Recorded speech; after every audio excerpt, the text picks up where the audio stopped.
In 1555, in an obscure corner of France, Nostradamus began to write a series of mysterious verses, full of strange ideas. Now it's claimed these were astonishingly accurate predictions of future events.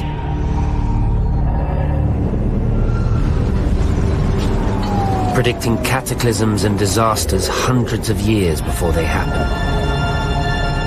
Nostradamus stands head and shoulders above the other prophets and seers. He has been credited with virtually predicting the entire world history since his death up to now and well beyond. But who was this extraordinary man? And were his verses really the most accurate prophecies ever told?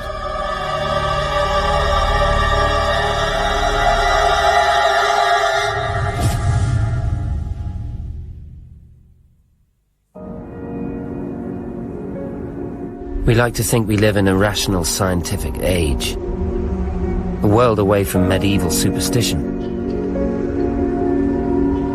That view, though, was challenged by the events of September 2001. My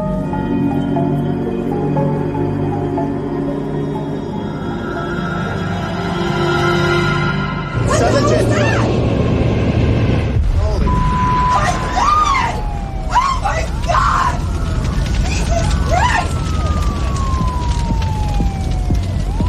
9/11 was the most shocking event in recent history. But in its immediate aftermath, millions turned not to science or rational explanations.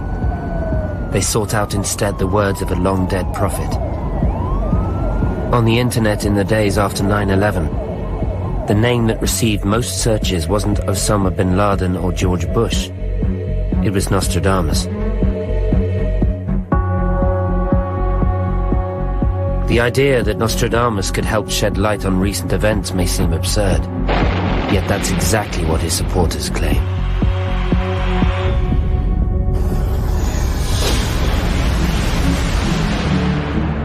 Nostradamus's reputation hangs on the almost 1,000 four-line verses or quatrains he wrote. These are full of cryptic references. But to believers in Nostradamus, they are actually a secret code which predicts all manner of future events, including 9/11. Mario Redding is one of the foremost supporters of Nostradamus. When it comes to 9/11, he believes it's foretold in detail.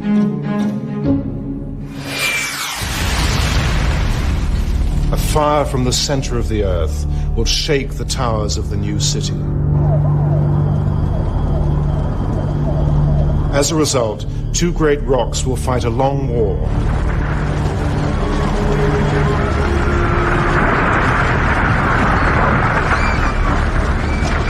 Until Arethusan Springs bloody the river afresh. Well, every line has links to the 9/11 disaster there. Fire from the center of the earth, that's the petroleum that was the basis of the explosion, will shake the towers of the new city is more or less self-evident, but the new city was in the new world, and Nostradamus was fully aware of this at the time. Two great rocks are the two great rocks of Christianity and Islam, which will fight a great war, and a long war which will continue for many, many years. This, I have to say, impressed me enormously. Redding believes Nostradamus' verses predict everything from the Great Fire of London through to Hurricane Katrina.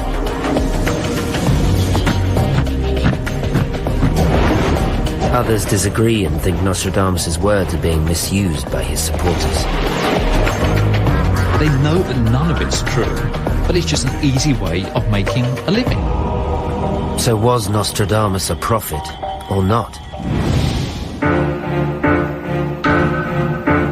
Nostradamus was born in 1503 in Provence in southern France. It was a troubled time. When you look around at actual living conditions for Nostradamus in Provence, as with everywhere in Europe, it was absolutely filthy. People never washed. The church preached against bathing. They were covered in lice, spent most of their daylight hours scratching. It was a short life of squalor and superstition, where death haunted every living moment. From the start, Nostradamus was marked out as different. He came from Jewish stock, which meant really he was in the second tier. His grandparents had probably been Orthodox Jews who had actually converted to Christianity. But even so, people would always remember. He would have been worried about the church watching his every move.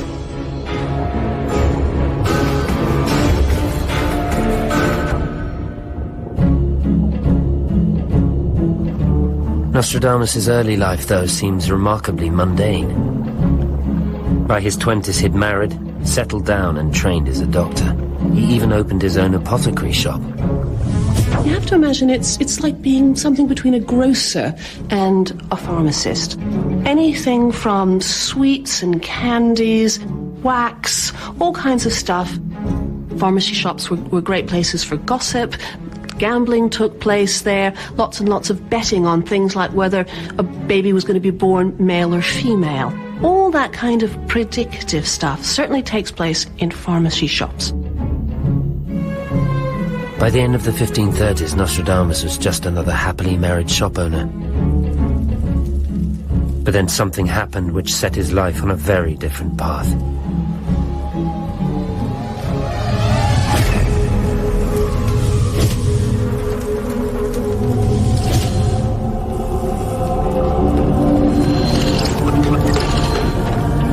I think there's no doubt that the death of Nostradamus' wife and children in the plague outbreak at Agen had a profound effect on him.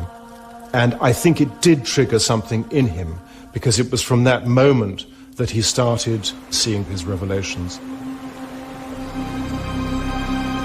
Stricken by grief, Nostradamus set out on a journey through Europe.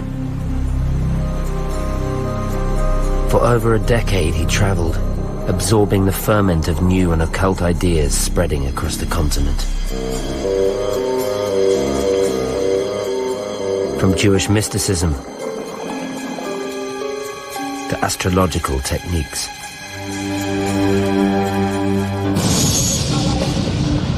When Nostradamus returned to Provence in the 1550s, he was ready to publish his greatest work. The Prophecies, a book that would change history. In 1555, the book appeared which would in time make Nostradamus famous across the world. The Prophecies. 942 dire predictions of terrifying events to come.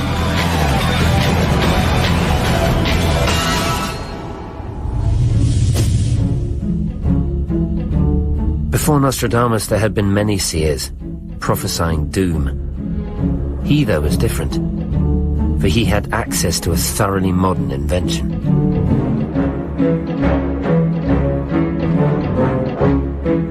But of course, the great technological breakthrough in the Renaissance was the printing press. Suddenly it was possible to produce printed books on a vast scale and disseminate them right across Europe.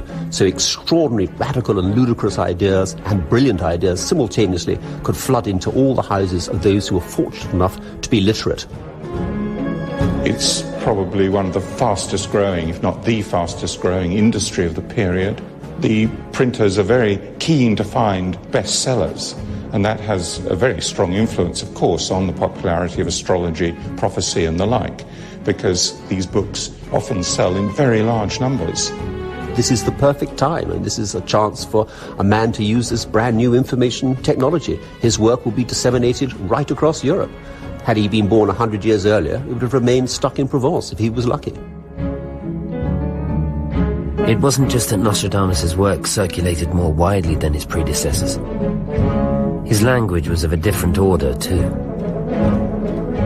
Nostradamus, his great popularity is due to the fact that he found this very special style. La grande cité sera bien désolée. It is like a raw form, the raw visions coming directly flowing from his mind and put into very strange, crooked and hard to understand poetry. Le lion jeune, le vieux surmontera. Par singulier duel, dans cage d'or, peste, qu'un en peuple mourra. Everyone thought that this man really had a glimpse into the fate of mankind. Nostradamus' dark style seemed designed for his troubled age. When he returned to Provence, war between the Catholics and the Protestants had reached fever pitch, with each side calling the other the Antichrist. The sense that the end of the world was nigh spread across France. Nostradamus seems to be a man for bad times, really. So you get what seems to be a fit between his generally rather depressing view of the world and what's going on around you. Despite his initial success, Nostradamus might not have become truly famous. But then the most important person in France read his work. This extraordinary Italian queen of France, superstitious to her fingernails, was looking out for people who could show her the future. She'd heard of Nostradamus, and so she really plucked him from provincial obscurity to Parisian fame. Catherine de' Medici, the Queen, summoned Nostradamus to the royal court. You've got to remember, of course, that this was the most sparkling court in Europe at the time, and this really was. The French court was really beyond equal. There, one quatrain in particular, it said, troubled the Queen. And no wonder. It seemed to predict the death of her husband, King Henry II of France. For supporters of Nostradamus, this verse is crucial. For it was, they say, the very first time Nostradamus successfully predicted the future. The quatrain that really made Nostradamus' reputation was the quatrain about the death of Henry II, which was published a full 3 years before the death actually occurred.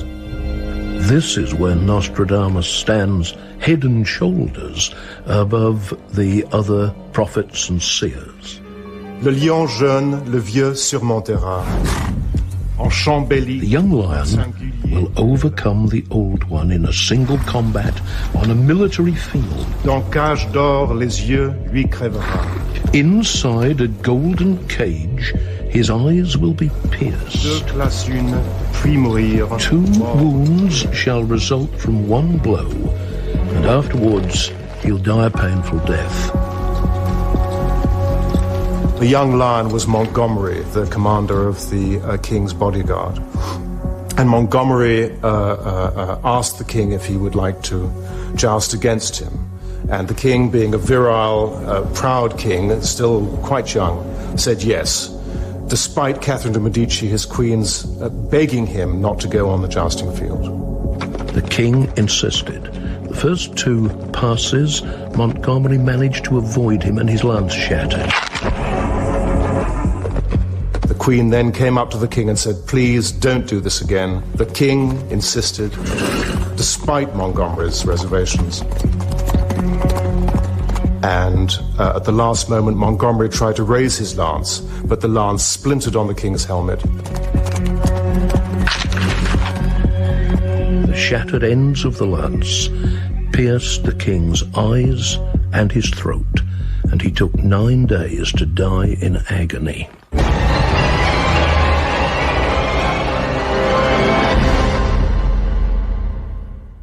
And he died exactly as Nostradamus predicted, and it basically changed the history of France. Nostradamus became a revered soothsayer.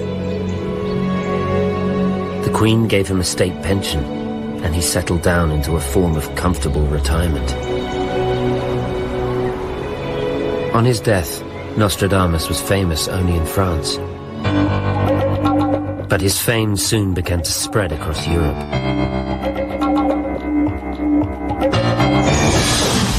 In 1666, after the Great Fire of London, some people pointed out that there was a verse in Nostradamus' prophecies that seemed to predict it.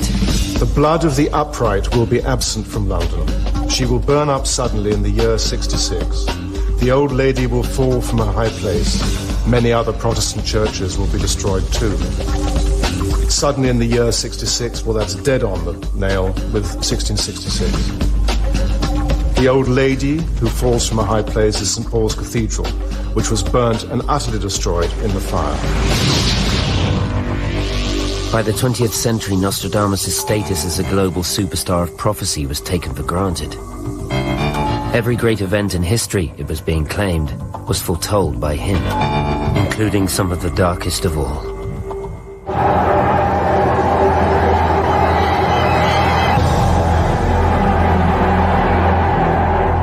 Well, there is the famous Nostradamus quatrain number 224, which appears to mention Hitler, virtually by name. Best farouche de fin fleuve traîner, with the hunger of wild beasts they will cross the rivers. Most of the world will be against Hister.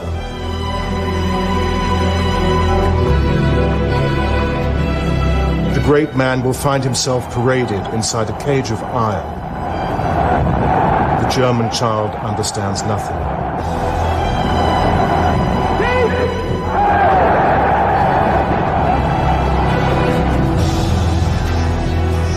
So you have both German and Hister mentioned in the same quatrain.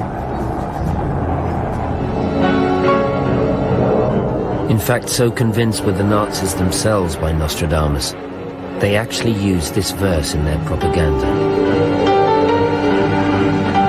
The Nazis said that Nostradamus predicted the victory of the Germans in France, and when the Germans entered France at Sedan, they threw these pamphlets off from airplanes, and the French who believed a lot in Nostradamus, they fled towards the southeast of France, leaving the streets to Paris free from refugees, and the Germans could advance much further to Paris. After the war in Europe, Nostradamus' reputation went from strength to strength.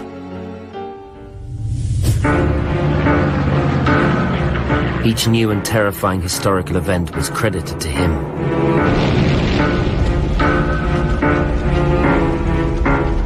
Including the atom bombs dropped on Hiroshima and Nagasaki. By the ports in two cities, two flails, never seen till now. Hunger, plague inside the body, people burned by strange metals. Now every line has something to tell us. By the ports in two cities, both of those cities were port cities. Two flails, never seen till now. Well, the flails are the atomic bombs, something that has never been seen before until that moment. People burned by strange metals, the heavy metal used within the bombs. Not even the assassination of JFK, it's claimed, had escaped his notice.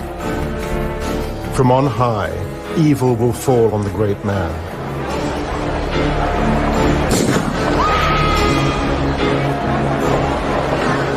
A dead innocent will be accused of the deed. The guilty one will remain hidden in the mist.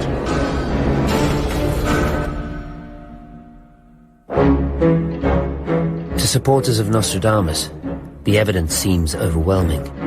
He predicted the whole of history, they say, and his work is an unparalleled triumph of prophecy. What Nostradamus offered both to his own people and to us was that magic mirror which would show you what was round the corner. But there's just one awkward problem for Nostradamus' supporters.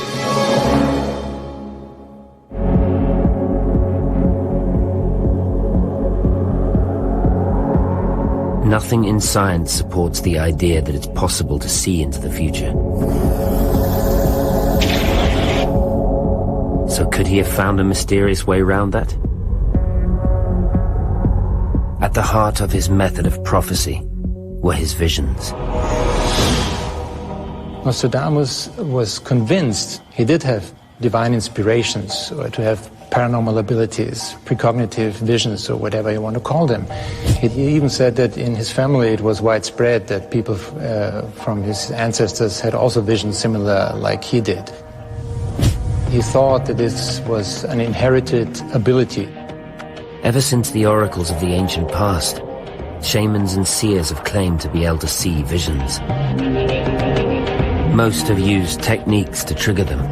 Nostradamus had his.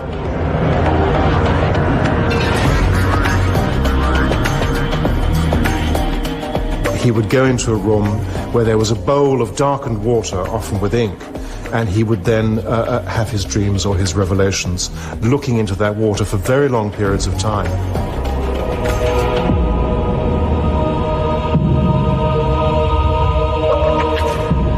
Some have claimed that with his knowledge of plants and herbs, Nostradamus might even have induced his visions. What we do know is that once he had his visions, Nostradamus then used occult learning to interpret them. His family were converted Jews. His grandfather seems to have introduced the young Michel to the mysteries of the Jewish Kabbalah.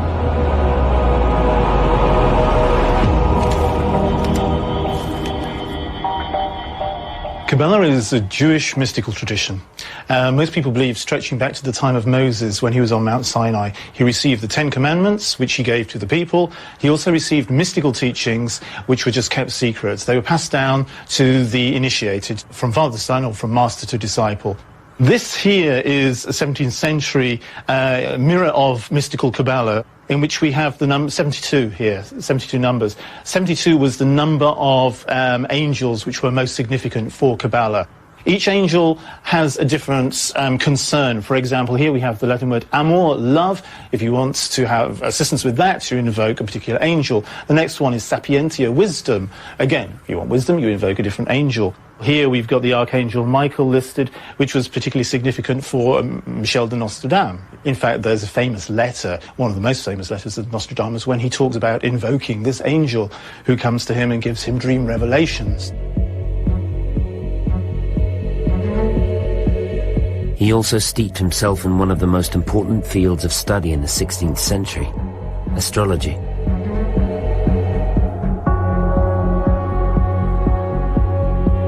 Nowadays, the idea that stars and planets can influence our lives is often dismissed as nonsense. In Nostradamus' era, it was respectable. Astrology at that time played a very important role. On the one hand, the intellectuals, they regarded astrology as a most important science in order to understand man's life on Earth, man's place in the universe, and also, to some extent, to understand the walks of history. At the heart of astrology is the idea that history repeats itself. Nostradamus studied historical events. He learned what patterns of stars and planets coincided with those events.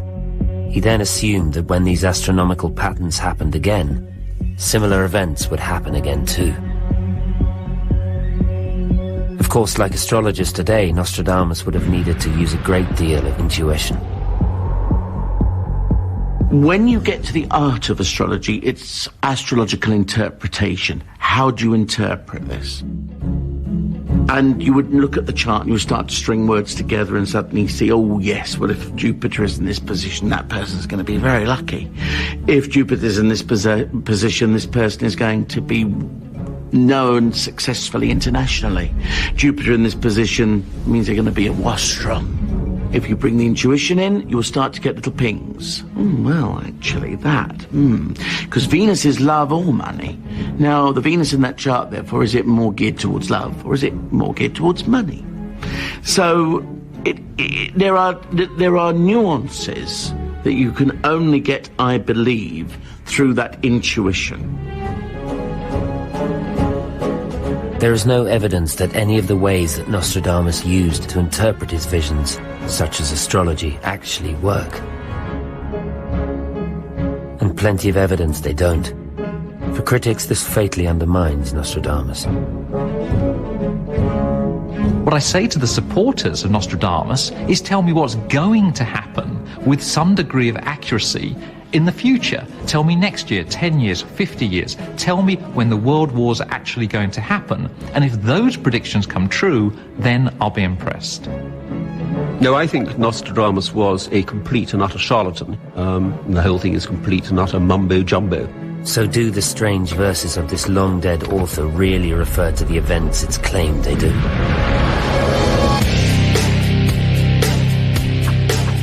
For hundreds of years, people have claimed that Nostradamus made eerily exact predictions of future events.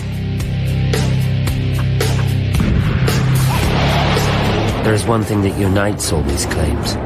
They have all been made after the events happened. No one has been able to use Nostradamus to make a successful prediction before an event has happened. Which doesn't mean to say that people haven't tried. There was a verse in Nostradamus' prophecies which referred to the 7th month of 1999. In the year 1999 and 7 months, from the sky will come the King of Terror. He will bring back the King of the Mongols, and after, war reigns. It spoke of Roi de Frayeur, the King of Terror. This is frequently assumed to mean that there's going to be a King of Terror coming from the sky. In 1999 it was assumed to be the Antichrist, or perhaps a comet, or perhaps any number of horrors you might care to mention. Across the world, as the day approached, people claimed Nostradamus' verse was bound to come true. There was a panic, a real panic, because it seemed to be referring to the end of the world. Stock markets dipped, and in some countries shops were stripped bare. In France, the noted designer Paco Rabanne was so convinced the end of the world was nigh, he cancelled his major Paris shows. Nostradamus qui ne s'est jamais trompé. Jamais. However, the 24th of July came, and then went. And the world didn't end. Nostradamus experts then recalculated, and a new date was set for the 11th of August. But there was no apocalypse.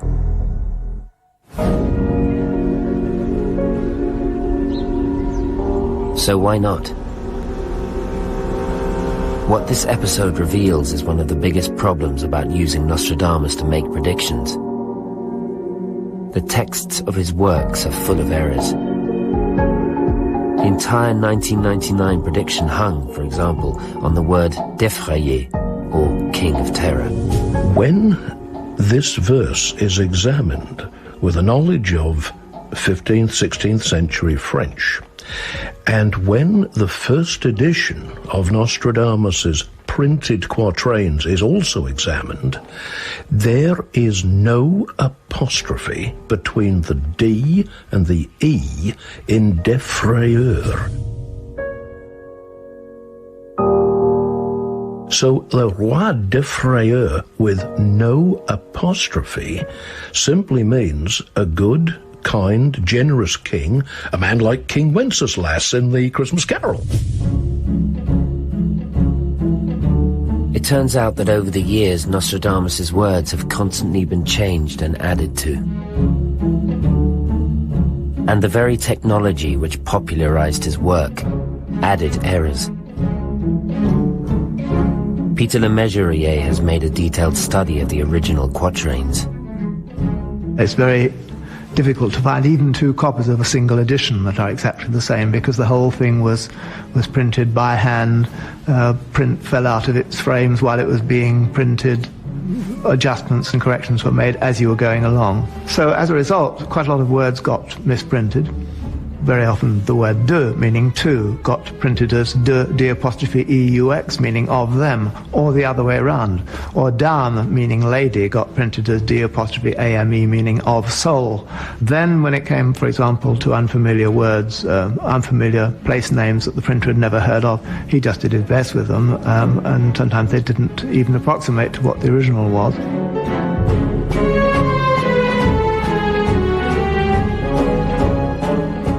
Undeterred, Nostradamus' fans maintain some quatrains can be relied upon. Lionel Fanthorpe firmly believes that one verse predicts a famous French war hero.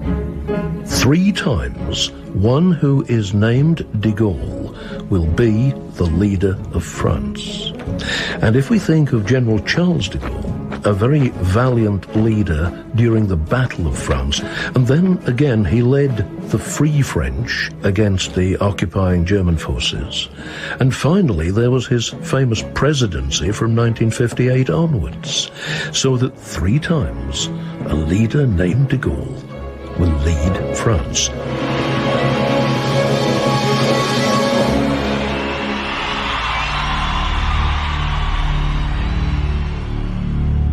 But Peter Le Mesurier thinks this is an example of another problem with Nostradamus: mistranslation. It's quite common among people who don't understand Nostradamus' French to say, well, there must be some deeper meaning. Even people who know French are sufficiently unfamiliar with 16th century French to have to do that, or people who know 16th century French are unfamiliar enough with Nostradamus' way of using 16th century French. It's a counsel of desperation when you don't understand what's there. He thinks the text really refers back to the ancient Roman Empire.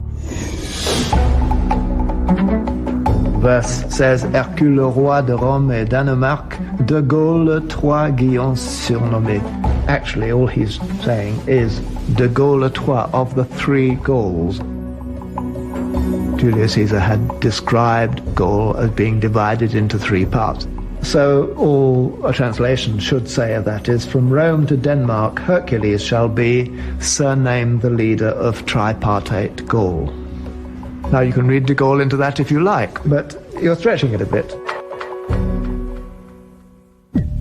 So with all this ambiguity, what does this mean for some of the most famous Nostradamus predictions of all? Are they any more reliable? One of the most famous foretells the rise of Hitler, or so it's said.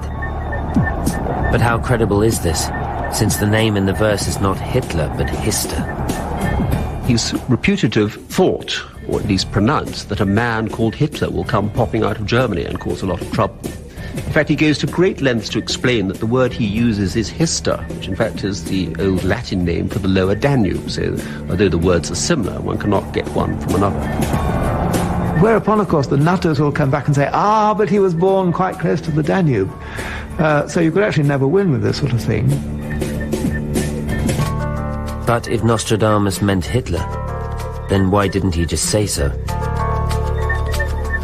His fans say he had to be deliberately imprecise, and for a very good reason: the Inquisition. And that as a converted Jew, Nostradamus therefore had to be very careful about what he said. One of his dangers living in the 16th century was that he was under suspicion from the Inquisition. And they were very brutal when they arrested and then executed their victims. And so Nostradamus was trying to cover his tracks. Nostradamus was only really a minor irritant, if any, to the Inquisition, because they thought he might cross that thin dividing line between what was considered perfectly normal astrology and incredibly dangerous magic. So it was a very thin line. But really, I don't think he was high on their shopping list. I mean, there were plenty of other decent Protestants to get hold of and burn, so why bother with this rather wayward character from Provence who was just claiming to be a bit of a soothsayer? There probably was no need to turn words like Hitler into a secret code like Hister. There is, though, a more obvious flaw with the famous Nazi prediction.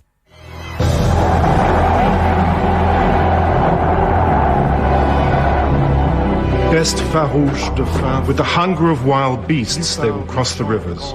Most of the world will be against Hister. The great man will find himself paraded inside a cage of iron. The Nazis claimed it predicted their victory.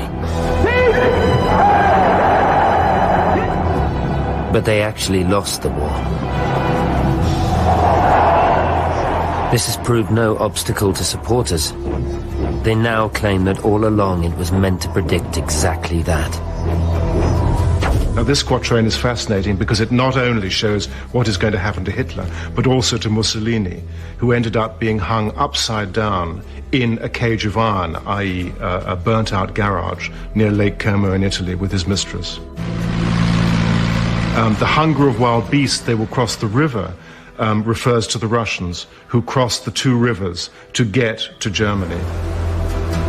The German child understands nothing implies they did not understand what would happen to them as a result of following Hitler. So I think the quatrain holds together pretty well. Nostradamus' words, it seems, can be constantly reinterpreted as events change. The problem is that he hardly ever put a date on his predictions. And when Nostradamus did put a date, he tended to hedge his bets. The Great Fire of London prediction, for example, doesn't say 1666, the year of the fire. It merely says 66.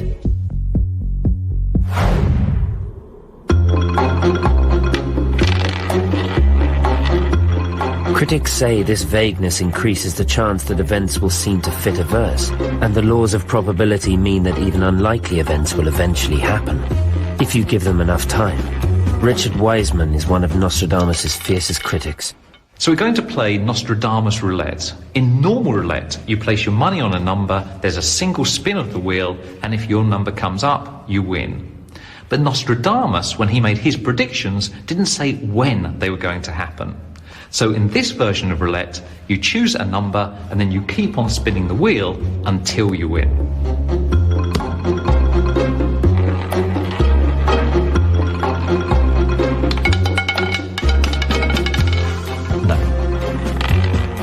Like a gambler, Nostradamus was relying on the odds going down over time.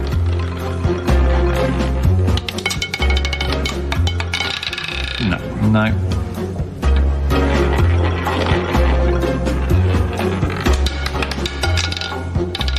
Hey, red 23. Exactly as I predicted. So there you go. That's the great thing about Nostradamus roulette. If you give it long enough, you always win.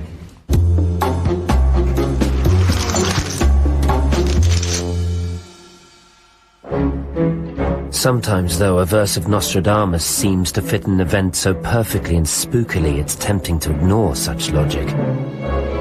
So what does this mean for the eeriest prediction of recent times? The one about 9/11.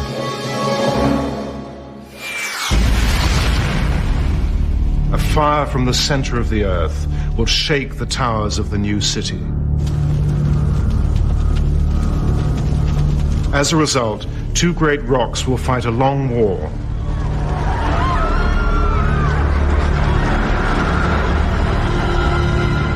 Until Arethusan Springs bloody the river afresh.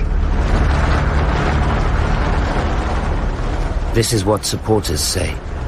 Well, every line has links to the 9/11 disaster there. Will shake the towers of the new city is more or less self-evident, but the new city was in the new world, and Nostradamus was fully aware of this at the time. Critics, though, say this is simply a misinterpretation of Nostradamus. There's no reason why new cities should be in New York. There are lots of cities in the world with new at the front of them. Quite a lot of them actually mean new city, and the major one is Naples, which comes from Greek Neapolis, meaning new city, and it's what Nostradamus normally means by new city. Fire from the center of the earth, that's the petroleum that was the basis of the explosion. This is the major eruption of Vesuvius, Mount Vesuvius, next door to Naples, in the early 11th century, at a time when the Normans were invading southern Italy from Sicily. So why would Nostradamus write a verse about an eruption near Naples which happened well before he was alive? The answer lies in his method of prophecy. As an astrologer, he always began by studying very specific events in the past. Then, believing history was cyclical, he assumed similar events would occur again. In other words, Nostradamus' verses refer primarily to events not in his future, but to those in his past. And that's true of all his verses, including those thought to be about 9/11. And what one needs to do in looking at a verse like this is to say, well, what is it referring back to? Because virtually all Nostradamus' verses are referring back to historical events or whatever.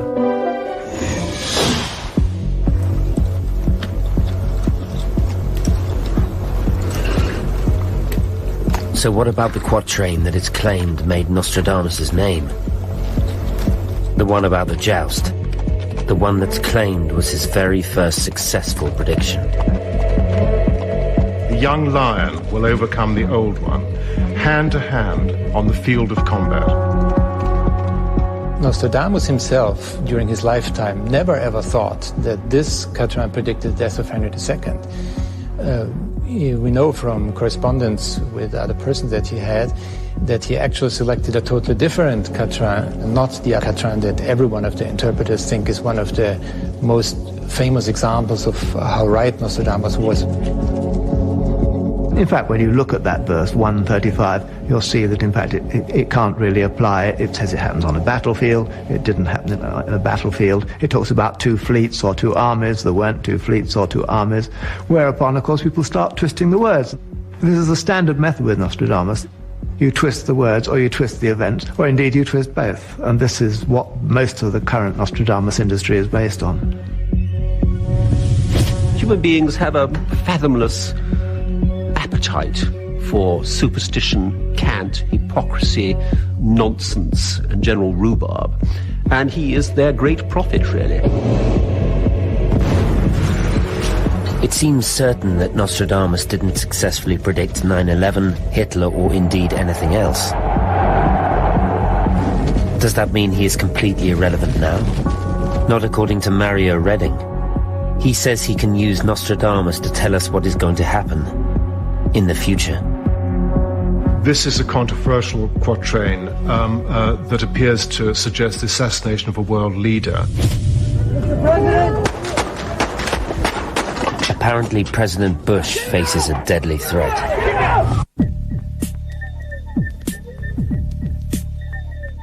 In an apparent age of science and reason, Nostradamus is more famous today than ever. Perhaps there's a psychological explanation for his enduring popularity. There'll always be a market for soothsayers and prophecies of various kinds. Paradoxically, I think the amazing march of science makes people even more keen to go back to the supernatural. People find science and the overwhelming amount of knowledge we have now actually quite frightening. And some sort of something that they can kind of understand, some secret book, somebody who knows more just by magic, is appealing. If you look at the latest surveys into paranormal belief, into belief in prophecy and precognition, still about half of the population think it's possible. So even though we're surrounded by science and technology, we still buy into this idea that some people have the ability to see into the future. And I think that simply makes us feel good. It also adds a sense of mystery to the world. Suddenly science can't explain everything. Despite his psychological appeal, there's no evidence Nostradamus was a prophet. And the only thing that would ever convince his critics would be if someone could use him today to make a prediction before an event. Mario Redding is willing to do exactly that. One is taking quite a risk in predicting things for the future through a reading of Nostradamus, but I think in the case of certain quatrains, it seems to be pretty categorical. Because they disapproved of his divorce, a man who later they considered unworthy, the people will force out the king of the islands. A man will replace him who never expected to be king. I think we can assume that it's about Charles. It is not William who follows his father, but possibly Harry. Now, why that should be, I have no idea. Nostradamus doesn't make it clear. Mario Redding says he has an even more troubling prediction. This is a controversial quatrain that appears to suggest the assassination of a world leader sometime from 2006 onwards. The quatrain reads, "The successor will avenge his handsome brother."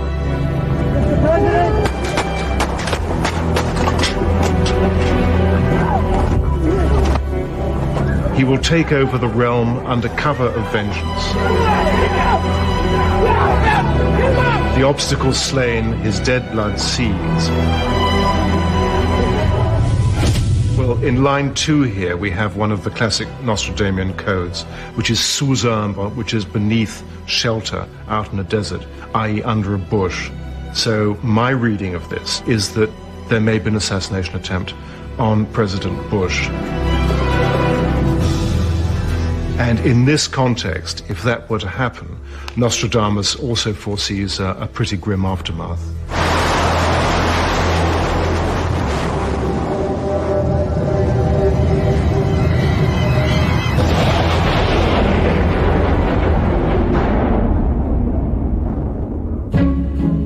If this prediction doesn't come to pass, it may have an effect on Mario Redding's reputation, but it probably won't affect that of Nostradamus.